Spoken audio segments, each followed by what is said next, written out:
road is called the Liberation Road. I'm here with Abeiku Santana. He's doing the driving, and he's given me the honor and privilege of, running a tour through the city of Accra, Ghana's capital in West Africa. And I can't tell you how honored I am. Abeiku, I really appreciate this. And I don't know if I can ever return the favor, but maybe one day I will. Well, for me, the objective or the object of this short city tour, right, is to bring to the light or the fore a very rich heritage, of our country, the heritage culture of this country, and some of the illustrious sons and daughters who laid their life for us to get to where we are. And I want us to appreciate heritage tourism, right, because it's something that, because of our ethno-cultural division, we've not appreciated the cultural heritage that we have much, especially those who fought for the independence or the liberation of this country. 37 military hospital, and this is one of the heritage monuments we have. This is Dr. Kofi Abrefa Buzia. He was elected as Ghana's Prime Minister in 1969 to 1972, when General Accra and the rest military National Liberation Council overthrew his government. He was the president or the prime minister for the Second Republic. Dr. Kofi Abrefa Buzia, a scholar, a British and Oxford scholar. That is a statute. That if we appreciate heritage tourism, this edifice should be properly put into good use so that tourists can have access to the place, have good visible engravement, embossment to see Dr. Kofi Abrefa Buzia. That's the statue, yes, in your camera right now. Ghana's second Prime Minister. Ghana's second Prime Minister. And the head of government business from 1969 to 1972. On this road, this is the longest stretch of road in Accra. It's called the Liberation Road. Okay. It links us or takes us to the spot or the cradle of Ghana's independence struggle.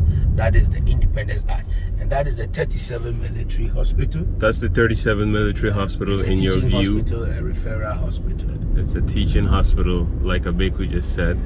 Yeah, so that is the Talk a bit about the Jubilee House. The Jubilee House is the seat of our government. That's where our president office is, with the executive president office, where there's some of his portfolio ministers. So this is where decisions of the country is taken. This building was constructed by the Chinese and some Indian partners during the former President J. Kufuor's era, but it wasn't occupied until 2013 when John Mahama became the president, like the fifth or the fourth president of the Fourth Republic. So the current president, Nana Addo Dankwa Akufo-Addo, is the second president who is occupying this house. On my left is the residence of the Indian High Commissioner to Ghana, and this is the residence of the Canadian High Commissioner to Ghana. So Ghana's strongest partners, some of Ghana's strongest diplomatic partners or friends, India and Canada. And our relationship with these two countries dates back, post-independence. Right. And they have been strong partners to our economy. The next big diplomatic residence is the Netherlands and the Danish High Commissioner's residence. So right, this is a diplomatic drive. Right. It's also called the Switchback Road, a very popular road that links to the seat of government, which is the Jubilee House. Right. Where our former colonial, they colonized Ghana, and Ghana became the first sub-Saharan Africa to obtain independence from British colonial rule in 1957, the 6th of March, Ghana's independence was declared from British colonial rule by the Big Sis, led by Osajifo Dr. Kwame Nkrumah at the Accra Polo Grounds. Yes. Yeah. I'll tell you more about that. But Akufo-Addo will talk, Abeiku Santana will tell us more as we approach our next monument. All right, so folks, we're getting out. Just a second.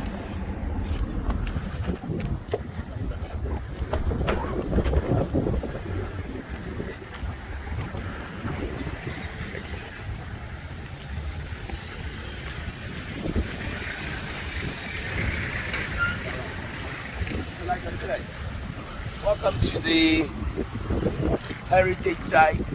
It's a monument site. This is a statue of Ghana's second president, and the president, our current president's father. Right. Edward Addo. He was a lawyer and politician. Okay. Born on the 26th of June 1906 and died on the 17th of July 1979. Okay. He's a founding member of the United Gold Coast Convention, a member of the Big Six, Chief Justice of the Republic from 1966 to 1970, then President of the Republic from 1970 to 1972. So when Nkrumah was overthrown in 1966 to 1970, right, he was the Chief Justice. Yes, he was the Chief Justice. And today his son is the President of Ghana. Is the President of Ghana. I can see and feel the energy and enthusiasm with which you talk about Ghana. It's obvious that you're a proud native Ghanaian. There are some people outside of Ghana who are either natives or they are, children of the diaspora. That's their Ghanaians, but they were not born here in Ghana, that are so proud about their Ghanaian heritage. However, when you talk to them about coming home, they feel a little bit of hesitance and anxiety. Why? Why? Because they feel like they're not coming to meet the so advanced system that they live in right now, wherever they are in the diaspora. So what do you say to them? Because for me, unfortunately, it's a wrong perception. I have lived in the States, I have traveled far and wide, and I appreciate the developmental progress of this country. You can call it a slow progress, but to some extent, if you compare Ghana to most African countries, this country is the most stable, the most peaceful a country where the youth of this country have endless opportunities and possibilities. We have vibrant, dynamic youth in the areas of creative art, music, fashion, poetry, movie, athletics, football. Ghana stands out on the continent, in the sub-region. Right. So I will not subscribe to the perception or the assumption or the notion that Ghana is not developed.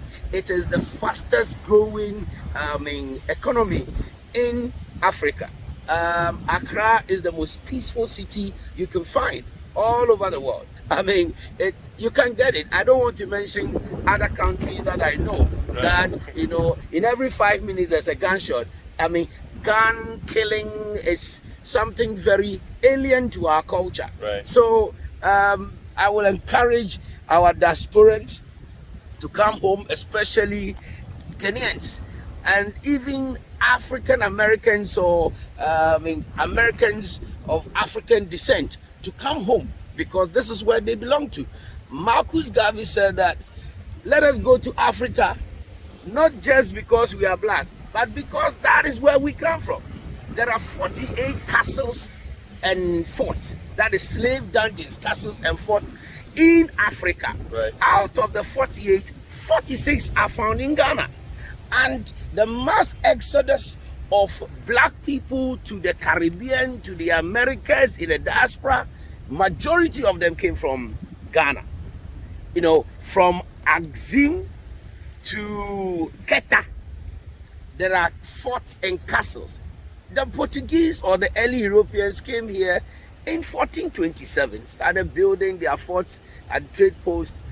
Check from along the coast of the Atlantic Ocean. That is the coast of Ghana. There are slave dungeons. So slaves were sent into Europe. Americas and Europe. From even in Europe, you can go to Germany, Deutschland, Prussians, the French, the Portuguese, the British, the Danes, then those who went to the Caribbean. So Ghana stands out from all the countries we have on the continent. And you know what? We pride ourselves as the only country in the sub-region that has never recorded a civil war. We have never fought as a people, as a country. Never. You can check it. So Ghana is the only country that has never had civil war. Right. There you have it. When countries like Liberia, Sierra Leone, and Togo, Mali, and Burkina Faso, when they get their war, Ghana is the safe haven. Ghana is the refuge where they come and stay. Right. You understand? Right. So, nobody in Africa can compare the peace and stability we have in Ghana with their country. They know Ghana is the best country. There you have it. Abeiku Santana is saying, for those of you who feel a little uncomfortable or experiencing anxiety about moving to Ghana, especially those in the diaspora, there's no excuse for that feeling. Ghana is a developing country. It's one of the most peaceful countries.